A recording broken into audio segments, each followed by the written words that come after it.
بسم اللہ الرحمن الرحیم۔ اس میں اشارہ کی تعریف۔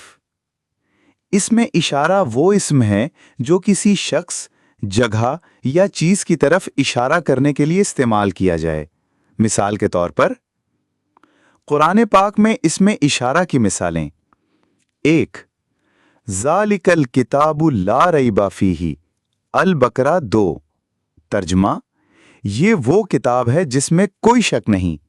یہاں ذالکہ اس میں اشارہ ہے۔ 2. ھذا صراط علیہ مستقیم، الحجر 41۔ ترجمہ: یہ سیدھا راستہ ہے جو مجھ پر لازم ہے۔ یہاں ھذا اس میں اشارہ ہے۔ 3. ان ھذا القرآن یہدی للتی ہی اقوم، الاسراء 9۔ ترجمہ: بے شک یہ قرآن اس راستے کی ہدایت کرتا ہے جو سب سے سیدھا ہے۔ یہاں ھذا اس میں اشارہ ہے۔ 4. ھذہ جہنم التی کنتم توعدون، یاسین 63۔ ترجمہ: یہ ہے وہ جہنم جس کا تم سے وعدہ کیا جاتا تھا۔ یہاں ھذہ اس میں اشارہ ہے۔ 5. تلک آیات الکتاب الحکیم، یونس 1۔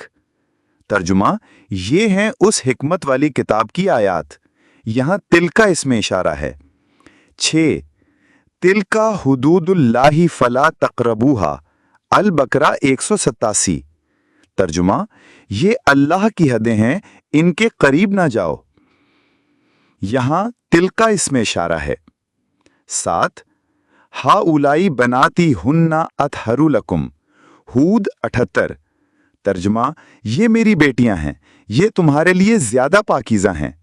یہاں ہؤلاء اس میں اشارہ ہے۔ 8. ذالکم اللہ ربکم لا الہ الا ہو، الانعام 102۔ ترجمہ: یہ ہے اللہ تمہارا رب، اس کے سوا کوئی معبود نہیں۔ یہاں ذالکم اس میں اشارہ ہے۔ ان مثالوں سے واضح ہوتا ہے کہ قرآن میں اس میں اشارہ قریب اور دور دونوں کے لیے استعمال ہوتا ہے۔ قریب کے لیے ھذا، ھذہ، ہؤلاء، دور کے لیے ذالکہ، تلک، ذالکم۔ قرآن سے جڑنے اور جوڑنے کی کاوش۔